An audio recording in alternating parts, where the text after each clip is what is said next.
Joyeux anniversaire, Soya. Joyeux anniversaire. Amba do ka fo dongo do be fara gele aka am so la ko yere kengene ala agele alendo sun banka futeni banka seli do menacé seli bina ke la hawma jumen kono avec la cherté de la vie ka kuma ni be kan bi yana na anga tako flana nke ka émission yere ka antenne libre ke sanduru ni sonjia kono sanduru bara kono sanduru kanu kono ka se ka libre antenne ka nga dafa na yele amba do ka fo de 11h fo ka se midi ma anga nyemoko ka bunya konnana ukwanga Joliba FM ni Joliba TV anga daile fian mama ye muso ya kanu mama ye muso ya lame au bekana biko ni tele e betaye radio e betaye akona aklinata fo mune kado ye muso ya jemunkan konnana mune manda ye muso ya jemunkan konnana en même temps abado célébration be bide bishuina ambe suntigela oh suntige karti fana obe fana je concours la bas alhamdulillah ma keme ni bayeka ka gelele parce que Facebook yeka anye ba biwo ne saba 83 000 abonnés antena se ko be invité de o da to ambulo flaba encore donc amena question do poser émission konnana ni mo munu yo jabi soro karti be ano ka di o mo akana fara on ka nan ka mo Youssouf Brayego anga sunti ke ñoko fait bi a fait 2000 konnana certaines personnes sont déjà là. On commence tout de suite avec la libre antenne. Mais on a auditeur ou auditrice qui par rapport à joyeux anniversaire. On a mis follow message. Moi, je suis sur Facebook, moi, je suis sur SMS, déjà 50. Le combattant Jaraki a mis faut que le numéro de téléphone il est déjà conscience du peuple. Il faut que jabi so o ka carte be ano obna no fe Joliba la mais metla ka bataki fana la jemo mu nga jabi na ko fulu nyina so ko lenga to ko radio Mandela 105.0 Joliba FM ay to ka télé la no Joliba TV News et tous les samedis à partir de 10h aboseka musoya jemu kanta anga folini kan nimbe mo ba flair radio la bonne nouvelle la mère radio la bonne nouvelle 96.6 anga foli bini aw mu fa ma Facebook ka musoya page MUSOYA o so ko lenga to ambe anga libre antenne damine mo be studio kono ni watina ou be na nani 2 minutes ambo douma après seconde vague bena à bientôt, restez connectés Massé merci infiniment c'est un plaisir. OK à ce soir alors Inch'Allah. Good Okay. Donc a été moi jour kala nga transition ke ne to Aboubacar Cissé e kenyere mais musa émission la me ba bela jele info comme ça mo ko féliciter ana équipe bela jele ku joyeux anniversaire 100 kenega ke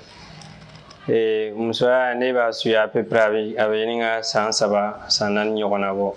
ni ma fili ni hakili bala ne hakili ne be aka play réseau plateforme WhatsApp sans fait mais Facebook sans fait mais kumba su yoro chamana naka fen chamana musa yere ni ya jate mina be musa ya ku chaman fo folo la ne ngolongo muso doro ne bise ka lame ni dogma la mais après ne nanai esi ali cham mana do ala men la itna don fo ya muso ya ta bolo la muso ya ka muso ko degunu ko ko chama difficulté nu ko fen chama be me e mu ye na amole abila ka tan ngal ke chuwa woro la e bise ka information sur muso ya in konna la ka soro itmata yoro chama wora la ka soro iga dago shitamacha ne ore fam ya muso ya in konna la maintenant ni kuma nyini kuma fe alibi anaga ekipu wa gere to dala muso la kosebe wa tolu kotoy wa tolu nyinga u fela ko nu u ga deguna alibi pour que andu wa kono mo mun be ana anga do ko mo be no mun be musa ko na la nu deguna no be condition ni fe mun na ya sa dona na to la mse ka kina do soro lu fana kan ka fara du wa kono muso ka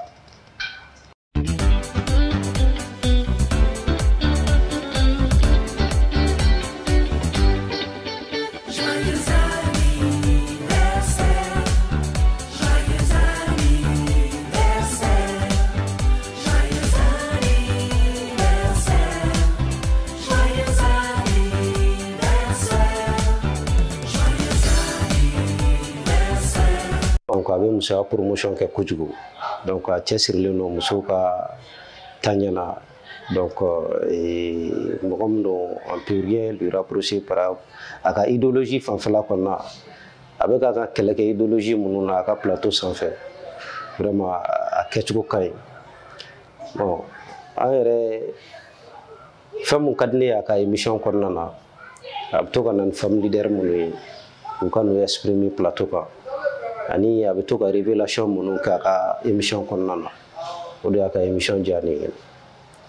donc ni an kan bɛ kuma yɛlɛma kan ou bien n'a kan ka innovation wɛrɛ minnu don a ka émission tableau la ne kɔni b'a fɔ dɔrɔn ne ka idéologie ne ka hakilina ye mun ye émission tacogo ka ɲi mais seulement heure de ka dɔgɔ parce que kuma dɔw la i b'a sɔrɔ aw concentrelen don aw bɛ kan ka débat dɔ aw bɛ kan ka ka émission dɔw lamɛnna hakilina ɲumanw bɛ ka jigin donc sɔnni a bɛ fɔ ko heure sera ko heure banna donc n'u kɔni ni direction mɔgɔw bɛ se ka essayer ka dɔ fara a ka heure kan ani ka émission don caya o kɔni o ka d'an ye vraiment an bɛ joyeux anniversaire souhaiter a ye plein de succès dans son travail et puis ala ka yɛrɛ kɛ an n'a ye quoi donc vraiment ala ka kunnawolo a ka émission kɔnɔna na donc état an mago bɛ nin ɲɔgɔnna musow de la pour que k'u décorer donc n kɔni vraiment je n'ai rien à lui rapprocher a ka fɛn bɛɛ a ka émission tacogo ka ɲi quoi vraiment n b'a fo n b'a waleɲuman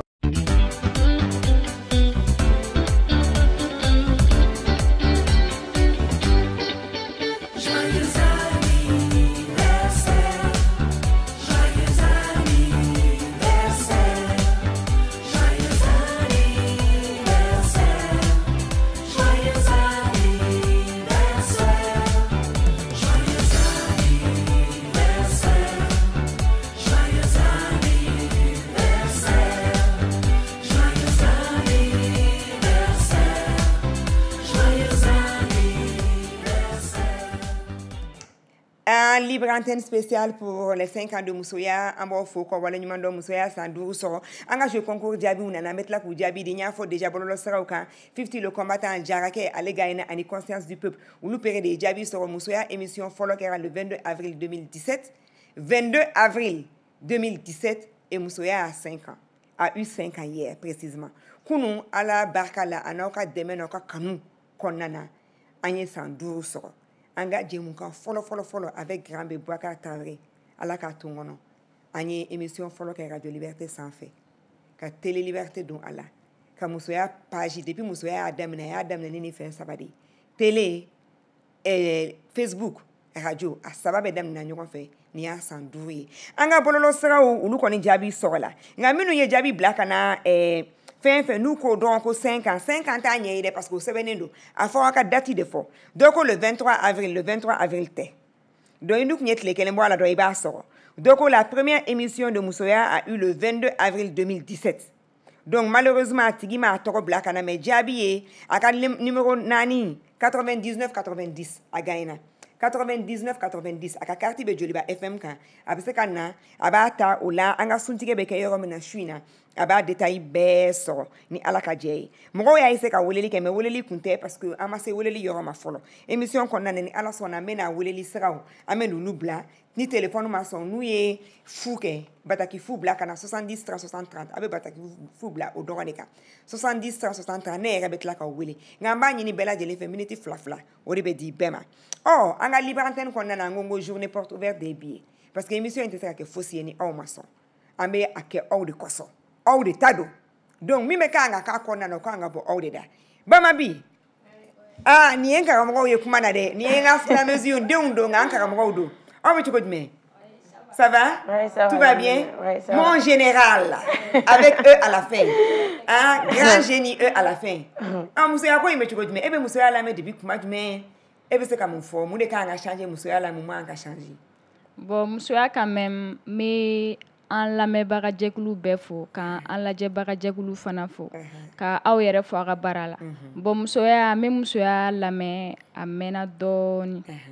Voilà, quand même émission a quand abe mɔgɔ bila hakilina ɲuman b'aw bolo nin na quoi a bɛ mɔgɔ bila sira la n'i b'a lamɛn k'a su yɛrɛ donc i bɛ hakilina caman sɔrɔ a fɛ a bɛ mɔgɔ bila sira la quoi voilà émission kɔni a tacogo ka ɲi nɔ donc ni mɔgɔ min tɛ général dɔn général i bɛ se k'i tɔgɔ fɔ bon ne tɔgɔ Kaja Suguna mais groupe Bamabi la ok Bamabi ye mun ye Bamabi ye groupe de slam ni ni mɔgɔ min tɛ Bamako slam dɔn Abidjan slam ye kuma de ye quoi voilà ka kuma ka mɔgɔw bila sira a bɛ ko poyi suguya dɔn voilà a bɛ ko poyi ok n kɛra mɔgɔ bɛ studio kɔnɔna na n y'o de fɔ n ko n ka foli belebele bɛ Abdou ye barisa musoya ka san 5 ne nɔ ka dɔgɔ a la dɛ ne kɔni bɛ ci lase dɔrɔn de la mais mɔgɔ minnu bɛ baara la dugu jukɔrɔ a muso fana ka dɔgɔn ne tiɲɛ na o de y'a to an bɛ musoya jɛmukan ye hadamadenya jɛmukan de bɛɛ de ta don cɛw ye investissement min don musoya la ne m'a don a la musow m'a don a la donc ka foli b'u ye kamalen ni saga ye demi don dɛ parce que a ma yɛlɛma kosɛbɛ an b'a fɛ a ka se niveau ma Abdou ma se yen fɔlɔ a ma se yen fɔlɔ ok Abdou karamɔgɔ i ni se n'i ye siɲɛ fɔlɔ-fɔlɔ ye joliba plateau kan dɛ oui effectivement kaba nana joliba la bien vrai que an bɛ baara kɛ dugu jukɔrɔ mais plateau kɔni kan nin ye jɛmukan fɔlɔ ye ok voilà donc vraiment n yɛrɛ nisɔndiyalen don kosɛbɛ bamananw ko ten nɔ n'i ko nisɔndiyabaatɔ ma k'a ka ta faga ni daji m'a faga nuji b'a faga déjà baara in daminɛna don min na ka na bila bila déjà ne content don e yɛrɛ kosɛbɛ parce que a bɛ daminɛ don min na ani bi tɛ kelen donc vraiment an kun hakili tɛ fɛn o fɛn na k'a fɔ émission bɛ se ka kɛ fɛn o fɛn ye a sera ka se au niveau min ma ala ni e yɛrɛ ka cɛsiri bolo c'est vrai carnet d'adresse b'a la i ni mɔgɔ caman bɛ ɲɔgɔn dɔn mais aussi fana i mɔgɔlan ka di parce que il faut le reconnaître ne bɛ émission radio baara in kɛ san 20 ko de don donc ka a ko kɛ professionnel ye o ye san 10 kɔ ye bi mais ni mɔgɔ caman baara kɛ ɲɔgɔn fɛ animateur baw la journaliste baw la ni minnu bɛ organe na mi organe dɔ fana ɲɛmɔgɔ ye mais vraiment e ɲɔgɔnna sɔrɔ ka dɔgɔ courage min b'i la vraiment e bɛ peut-être souvent i b'a fɔ ko courage bɛ na mais ne yɛrɛ fana bɛ fɛn dɔ e la ma mun ɲɔgɔn ye mɔgɔ la parce que ka courage ta émission bɛ kɛ mɔgɔ delila ka weleli kɛ radio la an ka fixe fɛ siɲɛ kelen walima portable la ka message caman ka o mɔgɔ bɛɛ répertorier ka message c'u ma ka groupe Facebook sigi WhatsApp sigi fo groupe 2 Facebook fana bɛ ka animer vraiment kun b'a an bɛ se k'a fɔ danti yɛrɛ la vraiment c'est le moment de le dire parce que mɔgɔ tɛ ka tanu bɛ man ka bila kuma dɔw la wagati min na situation dɔw kɔnɔ mais voilà a dɔw bɛ yen nɔ voilà mais a dɔw kan ka f'i yɛrɛ fana ɲɛna vraiment courage et ka bɛɛ lajɛlen fo et je suis très content également ka grand B mun bɛ yen n'a y'a daminɛ ɲɔgɔn fɛ pour le premier jour ka na ye fana ala y'a latigɛ k'a fɔ an n'ale fana bɛ ɲɔgɔn fɛ bi ka san 5 fana ɲɛnajɛ kɛ ɲɔgɔn fɛ vraiment Bokar Traoré grand B an b'a fo ka équipe bɛɛ lajɛlen fo vraiment n'i y'a ye émission sera nin hakɛ la bɛɛ lajɛlen sɔnna parce que dans un premier temps ce n'était pas facile mɔgɔw ka témoignage sɔrɔli radio la kuma ni dɔw yɛrɛ bɛ yen radio kuma ni fɛngɛw ma nɔgɔ olu ma mais autour de l'émission i sera ka communauté dɔ sigi mun bɛ yen nɔ n'an bɛɛ bɛ y'an yɛrɛ y'a kɔnɔ a dɔw bɛ yen nɔ les karamɔgɔ Isuf Malimatu ninnu ni karamɔgɔ Daɲɔn ninnu an tun tɛ ɲɔgɔn dɔn de nulle part mais an bɛɛ kɛra ɲɔgɔn somɔgɔ an kɛra famille an bɛ ɲɔgɔn kungo kɛ an bɛ taa ɲɔgɔn ka so an bɛ vraiment c'est vraiment formidable et musoya c'est au-delà de ce que nous faisons, comme on appelle en studio, et c'est vraiment toute une famille, c'est toute une communauté quoi. Donc vraiment, nous les fans de Sondialon Duna. Comment on peut nous bien bibi ou le cadeau? Oui, effectivement. Donc, ante comment d'ici ça nous casse ma. Kotum, ça va? Allez fana e bamabi e deuxième élément. Mais casse il m'a invité. Eh, muso wote bi fotirban. Ba fie ameta le tawde ni wane fe no parce que ne be tawde ni. Tawde ni do wa kidal do wa menaka do. Wal ma gawo de do. Wala amta gawo. Amta gawo wa ka sabo. Na bani? Ça va? Ça va. Bashi tawla. Ah muso ya ko ime chugo jme. Ah tiens la muso ya ko yin. Kobaro. Kobaro bonheur bi se ga fone muso ya émission la men damne. Depuis je pense que c'est en 2019. Ouais. D'insani. Ça va bien amener comme boulot. Ça va parce que awa iga je pense que anniversaire d'enfant a réussi fait. Né à muso ya émission comme au kera depuis iba ke liberté là. Donc ne tara anniversaire là au don photo. Il se fait là ça. Oui ne kumé. Donc une photo là j'ai mis ma jate mine. Bon. Ça c'est bien. Ouais ne kumé non. Il n'a bitu ni ajarani, il est partenaire, no est général et en beka général ba. Ouais, en général ba. Donc eh bolo mukanga changer muso ya là. Bon tiens là ne bolo muso ya atabolo kai. Parce que ne psika foni émission folay mal là, émission mi ba ya kono atitire muso ya mais en même temps ça récompense tout le monde. Tchèou fara muso demsenu. Donc on a des émissions indiani. Tandis que émission c'est troye muso. Parce que muso est débat de. Merci. Muso est c'est pas des manumani. Il te sait que muso faut quitter den faut quitter chef. Donc émission yere. Tchèou débat que quand to ko ma on ta ke ko to. Odo. Donc émission troye ka tla kana foko muso dronté actualité là. Et vraiment ne fait flanam fana ala munjarani ça fait. Tandis que ma basé muso mun chesi dronga nyaye muso mun me politique ke nyoyue Kenega nanu wakil na fo vraiment émission comme ni ne bula tableau kay vraiment alaga sanworota di ko ma ta oh balma muso be numa fe ba da le koni anga balma muso folo yi donc m'a to a yɛrɛ k'a tɔgɔ fɔ a puis ale bɛ musoya lamɛn depuis kuma jumɛn ani jɔyɔrɔ jumɛn b'a la an ka denbaya kɔnɔna na balimamuso e tɔgɔ ni jamu Madame Keita Batoma Traoré. ok i Traoré ɔ e bɛ musoya lamɛn depuis kuma jumɛn Tonton kuma ne bɛ musoya lamɛn a mɛnna yɛrɛ yɛrɛ. an bɛ se k'a fɔ depuis 2017 e y'a daminɛ parce que an ka whatsapp groupe bɛ créé tuma min na e b'a la fo ka balimamusokuntigiya musɔgɔ ta a kɔnɔna na a jala ta an b'i fo k'i waleɲuman dɔn Batoma jɛmukan in bɛ taa aw sago la wa ou bien baara bɛ ka tiɲɛ dɔɔni an bolo Ayi baara tɛ ka tiɲɛ baara kɛcogo ka ɲi yɛrɛ de an sago la kɔni baara bɛ ka kɛ cogo min na a ka ɲi ne kɔni hakilina la ok mais mɔgɔninfin ye mɔgɔninfin de ye komi mɔgɔ wɛrɛw de b'an lamɛn n'an ko k'a ka ɲi kɛnɛma mɔgɔw ma kuma o tɛ fɛn ye quoi donc kɛnɛma mɔgɔw mana mun fɔ an bɛ baara kɛ n'o ye sinon an kɔni bolo a ka ɲi ok donc wele bilalen don maa ma bɛ k'an filɛ bɔlɔlɔsiraw kan n'o ye musoya page ye MUSOYA an b'a ɲini aw fɛ ni minnu t'a fɛ ka SMS bila ka na walima u sen tɛ se ka se a se 2000 kɔnɔna na aw y'aw ka commentaire bila fana an k'a lamɛn qu'est-ce qu'on doit changer mun de kan ka yɛlɛma musoya kɔnɔ walisa halisa ka k'an bɛɛ sago ye an b'a ɲini aw fɛ mɔgɔ kelen ko man di mɔgɔ tɛ se k'a bɛɛ dɔn œuvre humaine de don hadamaden baara a kɛra cogo cogo amélioration dɔ bɛ se ka ye a kɔnɔna na donc folikan bɛ aw bɛɛ lajɛlen ye tuguni ka musoya ka 5 ans commémorer k'a tila kɛ k'a fɔ 50 Jara le combattant ale ka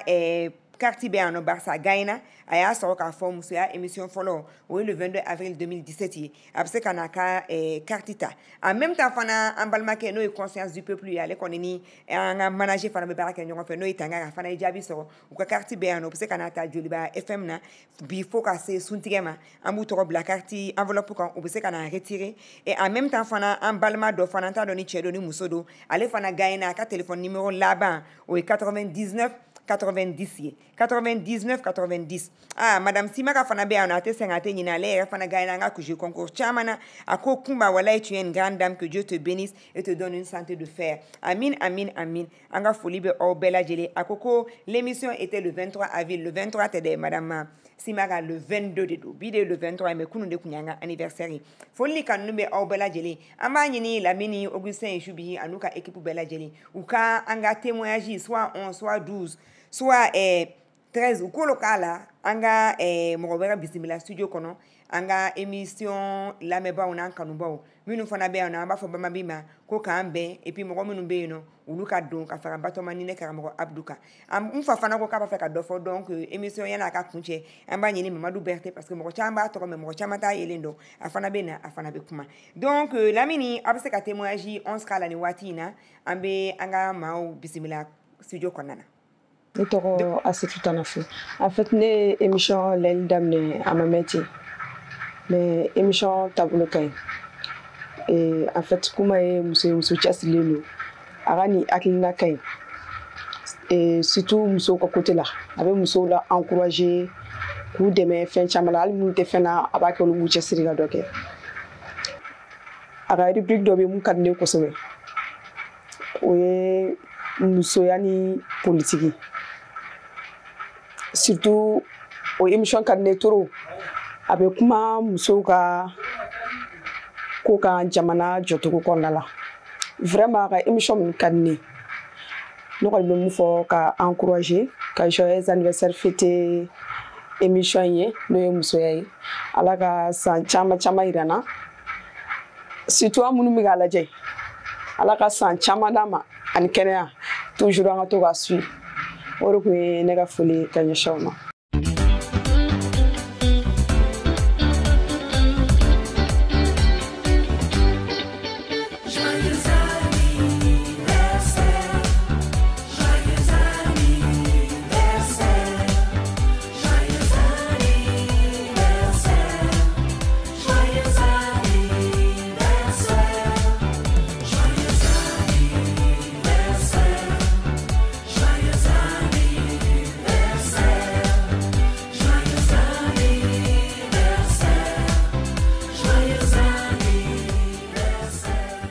Joyeux anniversaire à nous, joyeux anniversaire avec vous et pour vous. Parce que à kera chuko all de be kan deme ni ya 5 ans sur all de sona. Mbal mam so do be studio kono ni so jale mbad parce que journée porte ouverte ni a d'abord le no de kama. Ni mo mo ma delika nyoro ye o kan na studio kono ka fo parce que c'est vrai que Abdou ya fo turam na c'est une famille communauté be no. Mais mo do fane mo ko mbal mam so. Ni so jale no de parce que ma delika yi ente donc. Ça va? Oui, ça va. Tout va bien?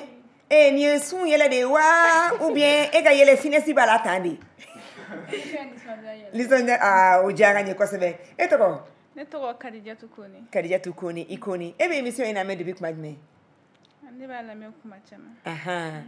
Okay. Kite ka kuma miko la donga me miko gere ila. Khadijatu mu de kade muso ya jem kana. Min kadne. Aha. No one me émission na me abe mo blasira. Aha. Ona la meli jani. Aha.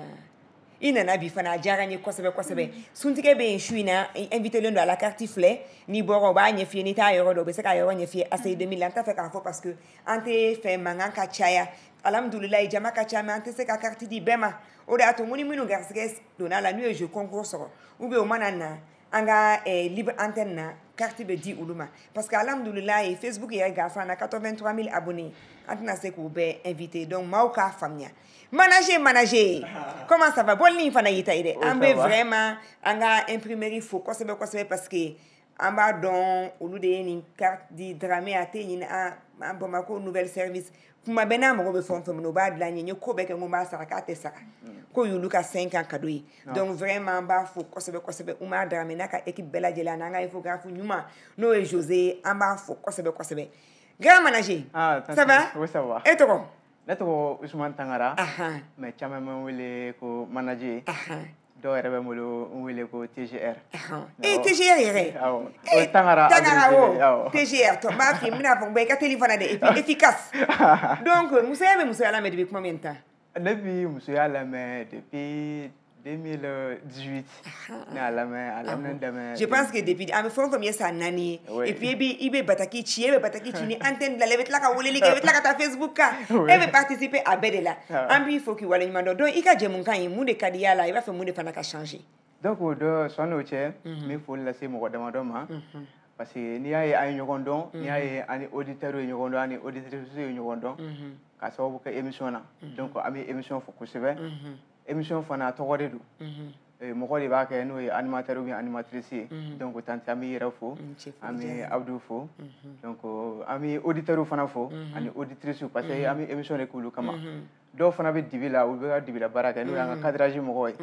ale ni an ka technicien donc an b'olu fo kosɛbɛ mais kuna dali mani nyede mais nyene ta kanyo juga la mfi et puis fana ibona musoya la kuma be kengeli baduma mi ma fafu ani bataki ma fafu voilà mais on fafu parce que olu de so ngata terrain sans faire ngata témoignage ça anga kangali baduma ni café duma olu de bo dama donc on fafu surtout suina kengeli bango jelika do baka kengeli ba fasada 18h30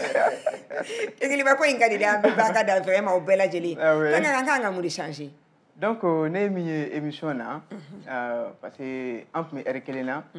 a fara ko ka dogo donc a blala heure keleni minute 30 la an kila ka fongo ka dogo tikuni anana heure flala ali nanya ke heure nani abi dogo ya mais ami fait minga ke musoya ekubu donc an émission an se ka abere ben ka kuru ni munu wele la plateau sans faire 600 donc c'est que kuma ka ben heure kelen ou bien ni minute damadon donc parce que mo chama me olu bi feke intervenir ka appel ou ke donc olu bi se ka do chugo mina donc ni o de remarquer ko ko sebe e ba fait interaction de katia libre antenne ga labla ko sebe parce que mo chama me émission la mais o bi feke do se ka do chugo ni donc abe balé mina trop RBC ay mai donc grave duru anga téléphone yere de fana te ka son téléphone mais yemi fo chiedo et puis fana la me ban chama be o makala bata ki sera te boli ke chiena faut opportunité ka di or Abdou anya men karamgo don ambo don senani ala sonama amina do fara tan d'antenne ka inchallah OK donc sanduru fana kile turute sanduru kalo turute ni ay sanduru soro o fara ala la ami ala fo donc ni fana ni ga sanduru chama fana ga fara ka succès ni fen chama ga soro ko nala donc mi se ko de fo et platine sans fin ni wakati la am galmo se fana fo ma to ko me am deliga nyo ade fana yi WhatsApp groupe ka voilà fana yi to ko me am deliga nyo ko yi depuis là donc nga foli bi groupe be adamina sans fin kosɛbɛ fo dugu ma an ka foli bɛ bɛɛ ye voilà an b'an ka denfa ɲuman fo fo banfora parce que an b'a dɔn whatsapp groupe denfa o ye ibrahima dawudi ale bɛ banfora burkina jamana kɔnɔna na an ka foli bɛ a ye kosɛbɛ kosɛbɛ an ka sariyatigi o ye karamɔgɔ dunbiya ye an b'a fo kosɛbɛ kosɛbɛ ale bɛ laginɛ an bɛ mɔgɔ min fana fo an ka karamɔgɔw bɛɛ lajɛlen ka daminɛ église catholique la an ka pasteur église évangélique ka taa silamɛ diinɛw la an bɛ foli bila bɛɛ lajɛlen ma n'an bɛ dɔ tɔgɔ fɔ dɔn an bɛ ɲinɛ dɔ kɔ ani an ka taabolo kɔrɔw an ka foli bɛ u bɛɛ lajɛlen ni ala sɔnna bi u bɛɛ bɛ kɛnɛ kan u bɛɛ ko u bɛ na an ka se ka suntigɛ ɲɛnajɛ in an ka se k'o kɛ ɲɔgɔn fɛ o kuma Batoma an ta e fana ka place di maa wɛrɛ ma donc n t'a dɔn n'a sɔrɔ i ka kuma i b'a fɛ ka kuma cɛ ni kumakan dɔ ye kumakan min bɛ ne bolo ka se kuma o bɛ groupe ladenw de kan ok n'i y'a mɛn émission groupe fɛnɛ don awɔ kosɛbɛ u ka kuma dɔɔni an mago bɛ groupe laden bɛɛ de kumakan na awɔ mais u bannen don kuma ma ni wagati mɔgɔw bɛ siran surtout whatsapp la i bɛ sun digilen don mɔgɔw la mais o t'a la o ok an bɛ n'u motiver groupe ladenw ko n'an ma kuma k'u b'an gɛn ka bɔ ka groupe kan dɛ parce que i b'a dɔn groupe in na ne kelen ka juru ye o ka dɔɔni sinon Abdou ni tun ye kalo kelen kɛ i ma kuma i bɛ nkalon ka bɔ a kan parce que maa caman de bɛ liste d'attente la place bɛ d'olu ma musoya whatsapp groupe ye 70 30 60 30 ni maa minnu b'a fɛ an k'u fɔ an ka whatsapp groupe kan Abdou y'a fɔ cogoya min na 2 don an b'u don 2nan na liste d'attente la yanni 256 nin an ka commencer k'o nettoyer parce que n'i ye kalo kelen k'a kan dɔn i tɛ kuma an b'i nkalon ka bɔ yen nɔ an ka foli ni kanuni bɛ aw bɛɛ lajɛlen an b'a ɲini équipe fɛ u ka maa 3 wɛrɛ ladon an b'a fɔ Batoma ma k'an bɛn su in na suntigɛ la i n'i ka misi misi Keita ka na a bɛ diya n ye kosɛbɛ kosɛbɛ n'an ɲinɛ i ka bɔlini kɔ Tangara an b'i fana fo kosɛbɛ kosɛbɛ le grand manager ko ne la kan an b'i fo kosɛbɛ kosɛbɛ vraiment ou bien i b'a fɛ ka kuma dɔ fɔ yanni ka wuli ok an b'a ɲini aw fɛ a ma nɔgɔn donc très bien donc k'an bɛ su in na an n'aw ka boli ka taa vraiment sunkalo tɔ la ko ka kengeliba n'aw ka café min a la an b'a ɲini régie fɛ u k'an ka bon anniversaire kɛ a la ka maaw an ka maa wɛrɛw k'olu bisimila n fa ka se ka fara jama Abdou kan an ka tɛmɛ n'a tɔ ye joyeux anniversaire à nous.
bɛɛ lajɛlen ye an bɛ musoya ka fɛn kan barika da alhamdulilayi rabil alamina ka barika da aw ye k'a fɔ aw ni sen aw ni sen aw ni sen aw ni ce an b'a fɔ vraiment a bɛ fɔ cogo jumɛn gracias thank you a diyara n ma ciabo tagalasen o bɛ fɔ cogo jumɛn alharijen an ka foli bɛ bɛɛ lajɛlen shukran an bɛ bɛɛ lajɛlen fo b'a ɲini aw fɛ nin waati in na an ka nɛgɛjuru sira labila an balimaw kɔni bɛ ka bataki bila ka na dɔn n b'a ese k'u kalan nka minnu b'a fɛ ka weleli kɛ 20 72 02 93 20 72 02 93 ni maa min b'a fɛ n k'a wele u ka se k'u ka sanbɛ foli bila musoya ma u ka se k'u miirinata fɔ u ka suggestion fɔ min ka d'u ye émission na u k'o fɔ min man d'u ye u k'o fana fɔ an ka se ka yɛlɛma don an ka baara la barisa baara in bɛ kɛla olu de ye bataki sira ye 70 30 60 30 70 30 60 30 u ka fu bila ka na dɔrɔn u ka 70 30 60 30 u ka sɛbɛ u ka fu bila ne yɛrɛ bɛ u wele barisa an b'a dɔn k'a fɔ nɛgɛjuru sira donni a man nɔgɔn 20 72 02 93 20 72 02 93 n'a b'a fɛ ka témoigner Mamadou Berté mon papa n fa n b'i fo k'i wale ɲuman dɔn e bɛ sɛgɛn ne bolo dɛ i bɛ sɛgɛn n bolo yɛrɛ yɛrɛ fatɔgɔmaya bɛɛ ka bɔ a la n b'i sɛgɛn barisa an tɛ taalen Abdou yɛrɛ ɲuman na i t'o ka suma dɔɔni ne ni Abdou don a bɛ komi anw bɛ alimuka k'a yɛrɛ ta sɔgɔma o sɔgɔma n fa a bɛ di ça va bon i bɛ yafa n ma quoi an b'an bɛɛ ka san 5 wɛrɛ kama basi foyi t'a la jɛmukan in bɛ cogo jumɛn e bolo jɔnni yɛrɛ ye n fa ye ne ye Mamadou Berté n ye juriste ye n sigiyɔrɔ bɛnnen don Balawu ma i kɔni bɔra jurisiya la a mɛnna sa o sisan kɔni i bɛ animation radio i bɛ animation citoyenne i b'o de la kosɛbɛ i bɛ école karamɔgɔya fana na i bɛ baara min na i b'o de fɔ kɛ i t'i ka diplôme fɔ ok donc n bɛ dɔɔnin kɛ enseignement na surtout n bɛ histoire géo ani SM fana di collège dɔ la donc fana bɛ droit cours di école professionnelle dɔ la donc comme fɛn grève nana donc olu dɔw y'u ka fɛn suspend quoi donc raison pour laquelle sisan n bɛ n yɛrɛ sɔrɔ musoya la ani fɛn vie associative fana bɛ donc fana bɛ je suis modérateur du grand grain aussi donc an bɛ taa quartier la semaine o fana n b'o fana kɛ an b'i fo k'i wale ɲuman dɔn i ka jamana jɔ la an b'i fo k'i wale ɲuman dɔn i ka timinandiya la musoya kɔnɔna na émission in e ɲɛ bɛ défaut jumɛn la bon i tɛ kuma bi en tant que ko kuma de i ka patron ye dɛ i bɛ kuma bi en tant que libre bon émission kɔni ne ɲɛ bɛ ne ma défaut baya la mais ne ka civilisation dɔw bɛ ne bolo ka ɲɛsin émission ma ok an k'o kɛ parce que o civilisation ye mun ye comme manager y'a fɔ temps interaction ka dɔgɔ dɔɔni parce que n y'a jateminɛ parce que comme SMS appel fɛ ne bɛ SMS ci tuma caman n bɛ mɔgɔ caman ka message sɔrɔ vraiment u b'a ɲini ka don mais gɛlɛya bɛ téléphone ko la dɔɔni ani an yɛrɛ delila ka taa Sikaso ɲɔgɔn fɛ mission dɔ la vraiment mun ye ne yɛrɛ attention attiré kosɛbɛ ne y'a ye k'a fɔ émission lamɛnnen don Sikaso kosɛbɛ yɛrɛ yɛrɛ donc dans les jours à venir n'a sɔrɔ partenaire dɔw bɛ se ka sɔrɔ o yɔrɔ ninnu na pour que ka se ka émission diffuser moi je pense que a bɛ se ka kɛ émission bɛ taa ɲɛ ka tɛmɛ nin bɛɛ kan comme e yɛrɛ bɛ bɔ Sikaso i bɛ Sikaso maîtriser kosɛbɛ i bɛ partenaire ɲini kɛ n'i y'a ɲini dɔrɔn an n'a bɛ kuma problème si t'a la anw b'a ɲini mɔgɔw fɛ u k'an ka émission bɔ an tɛ wari d'u ma u tɛ wari d'a ma mais u kana an ka émission continue de changer o de ka gɛlɛn an ma u kana continue changer sinon ni radio la bonne nouvelle bɛ partenariat la Abdou a tɛ san 5 bɔ bi parce que depuis kalo damadani na radio la nouvelle nana u b'a bɔ jɛmukan na mais u tɛ heure 2 ta u bɛ heure 1 de ta donc problème si tɛ a la n b'a ɲini dɔrɔn de aw kana an ka kuma yɛlɛma aw ka taa ko kuma don a kɔnɔ ou bien k'a k'aw ta ye o de ka gɛlɛn donc musoya kɔni bi bi in na ani Joliba FM ni Joliba TV ani radio la bonne nouvelle olu de y'an ka partenaire ye nka n'a ye partenaire wɛrɛ sɔrɔ problème si tɛ a la an bɛ segin ka kuma an tɛ wari sara o ye a tɛ wari sara an ye et publicité tɛ don an ka émission kɔnɔna na o de ka gɛlɛn an ma donc o de ka gɛlɛn an bɛ o ba la donc situation jumɛn wɛrɛ bɛ yen tuguni bon ani mun bɛ juste o ye fɛn dɔrɔn rubrique dɔ nana émission na fana n'a bɛ fɔ a ma Kamalen Sara vraiment rubrique na cogo ɲɛna parce que kuma caman mɔgɔw tun bɛ ne yɛrɛ indexé u b'a fɔ ko ne bɛ baara kɛ musoya la ko an bɛ muso dɔrɔn de fa mais lorsque ne y'o concept développé ils ont vu que vraiment on cherche l'équilibre donc o émission faamuya vraiment a ne kuma da nɔgɔya et puis caman y'a faamuya hali n'an tun bɛ émission min kɛ violence basée sur les genres o caman y'a faamuya k'a fɔ effectivement an ta tɛ ka musow ka droit défendre dɔrɔn mais an bɛ équilibre de kɔnɔ pour que société bɛ se ka taa ɲɛ cogoya min na vraiment o diyara n ye ni Ala sɔnna an bɛ Kamalen ni Sara an b'a multiplier tuguni aw b'a dɔn k'a fɔ hali ɲina karamɔgɔ Daɲɔ ale y'a jɔnjɔn ta moi fɔlɔfɔlɔ min y'a jɔnjɔn ta o ye Robert Dissa ye ka n ka coordination des chefs de quartier k'a daminɛ an fa Bamusa la ka se commune 4 yɛrɛ dugutigi n'o ye an ka coordinateur ba ye n'o ye Tabure Boubacar Tabure ka tila ka commune 5 fana dugutigi fo Keita ka halisa duwawu ta an ba ka banni na an bɛ foli lase bɛɛ lajɛlen ma mais n fa i ni ce o situation fana min bɛ ne bolo parce que équipe de don e ni Abdou aw bɛna Kamalen ni Sara tɔgɔ fɛ ta kuma jumɛn de parce que ça me fait mal Kamalen ni Sara tɔgɔ fɛ bɛ da Ala ka di mɔgɔw ma hali Augustin ko je suis Kamalen ni Sara aussi n ko comment ça aw fana ka wale kɛ yala an ka taa di an kana kɛ sebew ye an bɛ trophée bɔ an yɛrɛ kɔrɔ ka taa di mɔgɔ wɛrɛ ma en tout cas Kamalen ni Sara ne b'a di mɔgɔ ma bi est ce que ne tɛna di Sidima ma nin de ma gɛrɛ an b'a nɛn bɔ i la dɛ parce que e bɛ a san 5 bɛɛ ɲɛ Il m'a fait Kamale ni Sarai. Kasaraya, Amada Fako Sebe Folode. Et pourtant, Kuba, je ne sais pas. Et pourtant, équipe là, maman ni Grabé, Ali, Tom Mbala Kabe Ouadidjan. Mais sinon, moi, je suis déjà Kamale ni Sarai. Il était Kamale ni Sarai, allez Doni. Non, Kanaginade. Il est moitié de Dirima. Il y a clip, trophée m'a dit, trophée m'a dit, moitié de Dira. Certificat de reconnaissance de Dirima. Mais c'est pas Kamale ni Sarai. Attestation de reconnaissance de Dima. Niki Chesri, allez ça. Kamale ni Sarai, trophée bien. Et Amalo Borosora. Non. Il y a un ensemble Sora. Il y a un Borosora. A trophée Bemi. Il can y la Japan. Au Kuma, mais faut l'année quand la c'est Obela Jelema, au l'état de mine, m'a fait réaction pendant la Facebook, à Moussa Pagi, MUSOYA.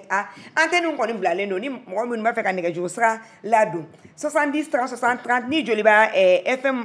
Naso la mine na parce que numéro de 10 ngo fo mo nye naso obe fana be donga te muso ya tainga ambo di pour la libre antenne bi ou ka se ka weleli ke okan synonyme mami ma fe ngu wele ou nous ka se ka participer ou be se ko ke fana 70 30 60 30 ou ben bipedron nous y bipedron pour rappeler 70 30 60 30 70 30 60 30 nous y bipé au candron pour rappeler na so minu ba fe ka kuma. Donc Abdou, bolo si ça mou de ka nga changer muso ya konnana. Comme c'est l'occasion également quand on a fait une auto-évaluation donc ani jama se ka partager ani ñogon ci fen do ko meno mu fana ko meno nak me ke émission qu'on a ni fin mamba donc au do mini oui alors d'autres mit me limingue en plateau keneka. C'est vraiment c'était vraiment formidable parce que on kadi mo koy anga ci fo ñoyena mo ci mambe no malano anga ali docteur so tra mun ke sangono ali fo mi mi ne chien kel nga tire laje aga gele mo ko kusube mais docteur bi nalim ke émission qu'on nana donc rubrique là donc akun kadi muso yo kusube wala nga docteur e baga de so ko muso ni kenya kadi mo yo kusube donc amina nyina no ya soro docteur ni tambale bu tantablo alibi donc ni mo gore se ay mo do e bien aklibala umu dile mi bora il y a 2 semaines comme aller santé mobilier je pense que initiative média am sa ka partenariat ke anache voilà donc obike fen mambay e kumba fen do fana be no angu fo nyoyena tu sais e kana muso yake na fo jamana de mun bi jamana ko lu don tatere muso ay tunrangu fana tay mais déjà en kunye akila sigi c'est vrai ayoro la peut-être ibina jigné la parce que fen muso ni tunga a rubrique animeli en kungo agela o gela kalo sabo kalo nani Abdou ibe aketo français ka do be kan wele allo. Allô, bonjour Kuba. Bonjour, Obé antenne kan, Obé di. Oui, ça va bien, merci. Ok. Ta petite sœur à France. Ah, vraiment, Diarani Kosebe, ma soeur, comment vas-tu?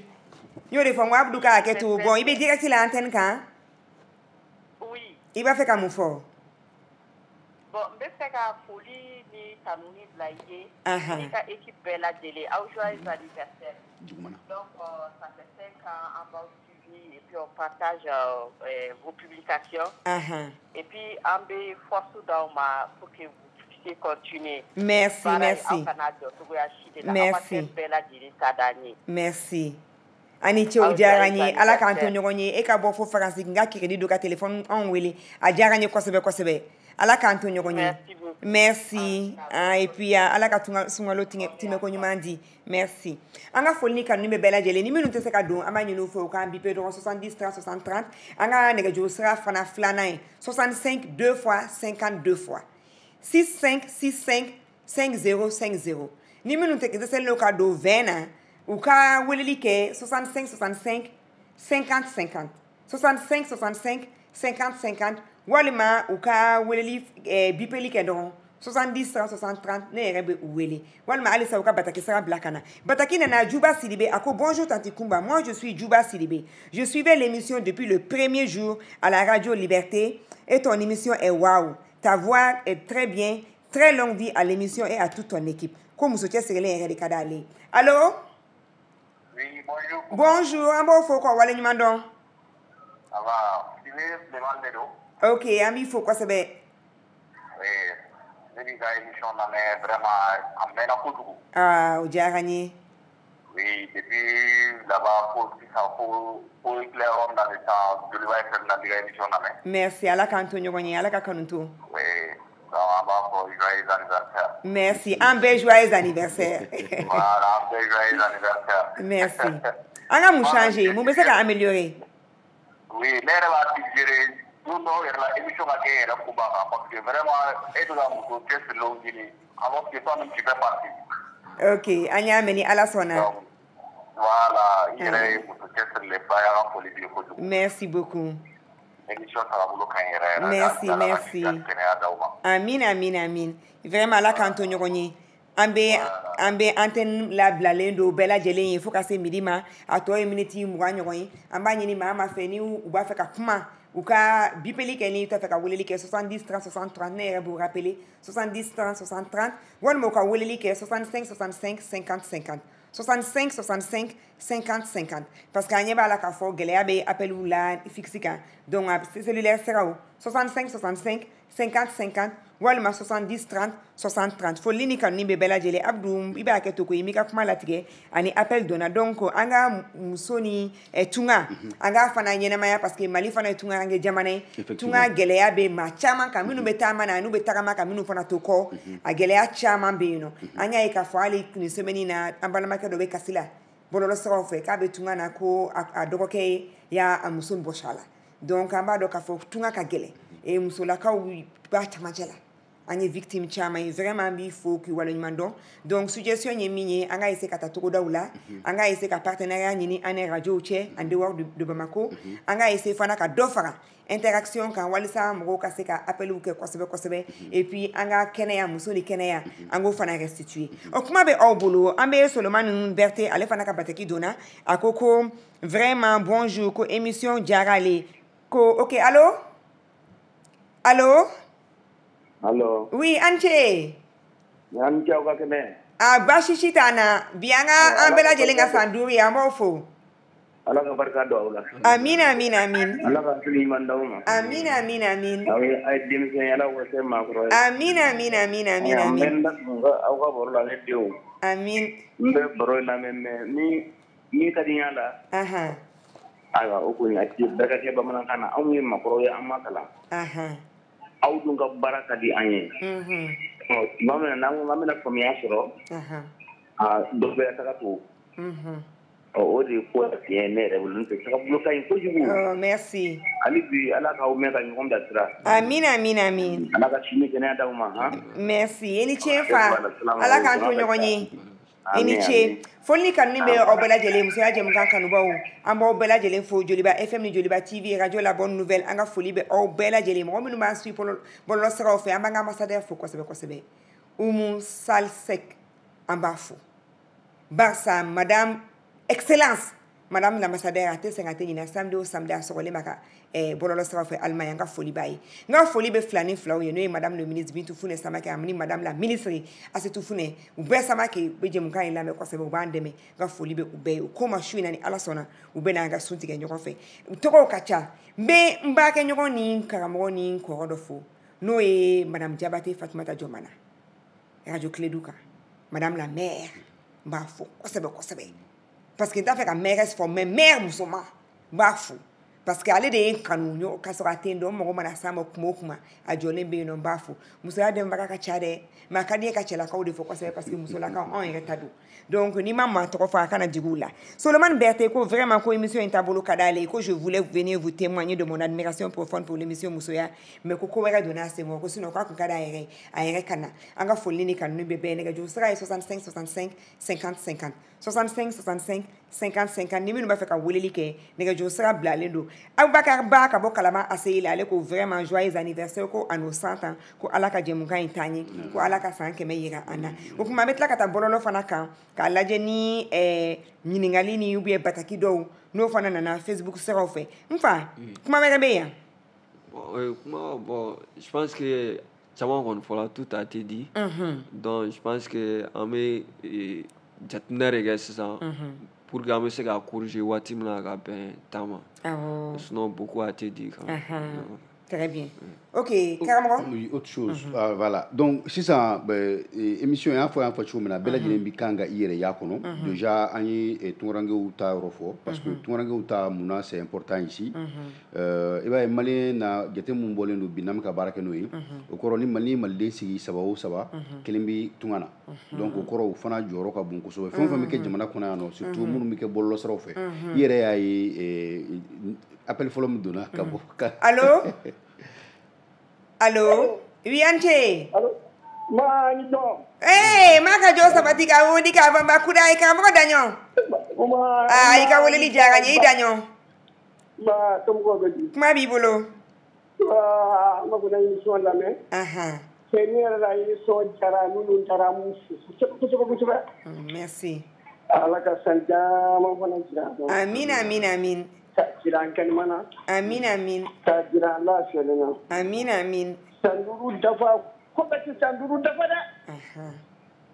Jiran yera ko dina mo waro ko duru ye ala taala yere selin joro di. O kamwe mai ko sanu janga fuga su ga sanduru duru ye. Ala ka sanduru ni fa kene tama no ya ni. Amin amin amin amin. Ala ko ka ala bo. Amin amin amin. Ambo ya fo ko wala ni mandon sanduku make au nyina ma fio sanduku ni kera ni alaka deme ani au ya ka deme na ko chesri alaka antonio wonye danyo ambo ye shui na suntige la kodi nala salama ni ala sonama kambe jalo fo amita flakando ele we makaere awo ni ala sona ok ani che danyo anga fo lini kan ni bebela jelenye ka akila jinke ka fo bataki so olu da elele no 70 30 60 30 70 30 60 30 mo be se ka bataki fera blakana 50 80 50 39 96 96 ou be se ka bataki blakana fana 60 82 29 29 nganu ba fe ka welelike ou ka welelike 65 65 50 50 wala mo ka welelike 70 30 60 30 wala mo ka 7 bla kana bololo sera fana kan ambe Facebook kan wati la muso ya page MUSOYA mami no be ka naje depuis anya damine ça fait 2 heures de temps ale sa so le buka bololo kan bado na folo ko manoko ka sabe ko manoko bololo sera manoko amba bela jele fo ale sala ka kanuto ka nyina fa ka jemu kan eme ka tla ka partager ko sebe OK Abdou kuma fa ka kuma ko fa me kuma di man fa OK Abdou ka kuma la voilà nugo ire ayi ali appel folom duna c'était un malien de la diaspora donc une malienne de la muso de wole dike donc ba ke malien tu godmi voilà ma fie ke kamalen sanga ma dafa nya fie sanga nyana man kara mo ba mbolo be ngode me non bon on a généralisé ah kana généraliser mun ta généraliser féminin OK donc oui wole like OK ambalo muso de mun fana sigime donc o ba yire la ka fo émission yi assurer no chugo mena jibana konna na ko kana fana assurer no chugo la donc oui reka geleo la parce que ni mɔgɔ bɛ fɛn lamɛn a ka ca la ni fana b'i ka tumuta sɔrɔ c'est vrai fɛn fɛn bɛ fɔ a kɔnɔna na bɛɛ y'an ka tumuta ye mais gɛlɛya minnu b'u yɛrɛ kan a b'u n'a dɔn o la o senfɛ k'a fɔ ko an minnu fana bɛ yan a ma ɲinɛ o kɔ et bi alhamdulilayi minnu bɛ yen n'u da bɛ don tunga kuma na a mɔgɔw ka ca u bɛ ka mun de kɛ concrètement ministère couture bɛ yen nɔ a baara kama mun bɛ ka kɛ u ka gɛlɛya ye jumɛn ye k'o gɛlɛya wɛrɛ ɲɛdɔn an n'u ka ɲɔgɔn sɔrɔ kalo saba o kalo saba walima kalo naani kalo naani an ka kuma o gɛlɛyaw fana kan ni ala sɔnna o fana bɛ ɲɛ kosɛbɛ kosɛbɛ kosɛbɛ et ne bɛ ka musoya émission lajɛ ka taa ɲɛ hali bi ka tɛmɛ nin bɛɛ kan ka bɔ hali studio yɛrɛ kɔnɔ ka taa fo togodaw la ka taa fo yɔrɔw la yɔrɔ minnu bɛ yen nɔ n'an bɛ se ka malidenw lasɔrɔ dugutigi bulon kɔnɔ an dugutigiw ka se ka kuma u ka sigidaw yɔrɔw gɛlɛya kan an dugudenw ka se ka kuma dugu ɲɛtaga siraw ni dugu ɲɛtaga waleyaw kan maire bɛ ka layidu minnu ta a bɛ ka tɛmɛ ma parce que c'est vraiment une émission citoyenne an ka bɔ cadre vraiment cadre classique kɔnɔna na an ka jigin ka taga fo fɛngɛ kɔnɔna na donc o fana ni k'o fana ye nataw la an y'a dabɔdɔnin kɛ mais a musaka ko ni a ka équipe bɛɛ ca mais ni ala sɔnna a ma an bɛna caya Abdou vraiment i ni ce parce que a b'a to an bɛ clin d'œil kɛ an ka ministère la an ye muso ni tunga minnu jɛmukan kɛ ka tɛmɛ an b'a dɔn fɛn min ye hali conseil supérieur de la diaspora ye Aïdara a nana fo studio kɔnɔ maa wa Aïdara n'ale ye chef de cabinet y'a kɛ ka mɛn ministère la kuma bɛɛ n'an ka wele kun ser'o ma u bɛ na ni ala sɔnna ma an bɛna muso ni tunga an bɛna sigi bala tuguni jamana yɛrɛ san 2 in tɛmɛnen gɛlɛya de nana kosɛbɛ jamana in kɔnɔ min y'a to an ye actualité politique caman de fɔ pour que mɔgɔw ka se k'a faamuya fitinɛ kana se ka don mɔgɔw kana se ka wuli ka taa marche ni fɛnw kɛ u kunfɛ ten ka sɔrɔ ma ɲɛ parce que ne yɛrɛ b'a fɔ kuma min ko kuma muso ni politique cayara dɛ mais c'est la situation qui l'impose n'a bɔra muso cɛ sɛgɛlen dun o ye samedi laban ye hali ka kalo tɛmɛnen ma muso cɛ sɛgɛlen kɛ fo an k'an jilaja k'o fana matarafa kosɛbɛ parce que a kɛra cogo cogo hali ni cɛlakaw ka émission don anw ta de don fɔlɔ dɛ parce que fo an ka kuma fo an ka gɛlɛya don a k'an don an bɛ baara min na halisa aw ka jɔyɔrɔnin di an ma jamanajɔ la parce que cɛlakaw gansan an faw ka yafa ma mɛ olu dɔn tɛ se ka jamana jɔ mali bɛ boli n'a sen 2 bɛɛ de cɛ ani muso n fa i ko k'i b'a fɛ ka kuma ok juste n bɛ fɛ ka foli kɛ ka ɲɛsin n fana tɔgɔma ma parce que a bɛ émission lamɛn kosɛbɛ et puis fana kuma caman n'a nana a bɛ an ka défaut fɔ an ɲɛna tiɲɛ don a b'a su ka tɛmɛ an bɛɛ yɛrɛ kan a bɛ division lamɛn vraiment a b'an dɛmɛ ni hakilina ye o ye tiɲɛ voilà donc n'an bɛ ka san 5 anniversaire fêter an fana b'a fɔ san 5 lamɛnli la o ye an wolofa ɲuman ye Mamadou Ba an ka foli bɛ a ye tiɲɛ don ale ye radio lamɛnbaaba ye abudu bɛ dɔ dɔn o la an ka foli b'a ye an ka foli b'an faw bɛɛ ye an ka dutigiw bɛɛ parce que c'est important minnu y'a dɔn k'a fɔ musoya jɛmukan tɛ musow dɔrɔn ta ye et puis hali ni musow ta don musow mana kuma min fɔ musow bɛ wale min na n'an kana kɛ an yɛrɛ kala ye fo cɛw fana k'an bilasira parce que cɛw de ye kunkolo ye cɛw de ye dutigi ye donc halisa ala k'an ɲɛmɛ an bangebagaw la justement à ce niveau an tɛ se ka tɛmɛ nin cogo la ne yɛrɛ ma dɔ fara a kan an bɛ profiter ni émission kɔnɔna na ka Mamadou Ba fo n'o ye an ka cɛkɔrɔba ye an bɛɛ lajɛlen fa donc vraiment an ka conseil spécial don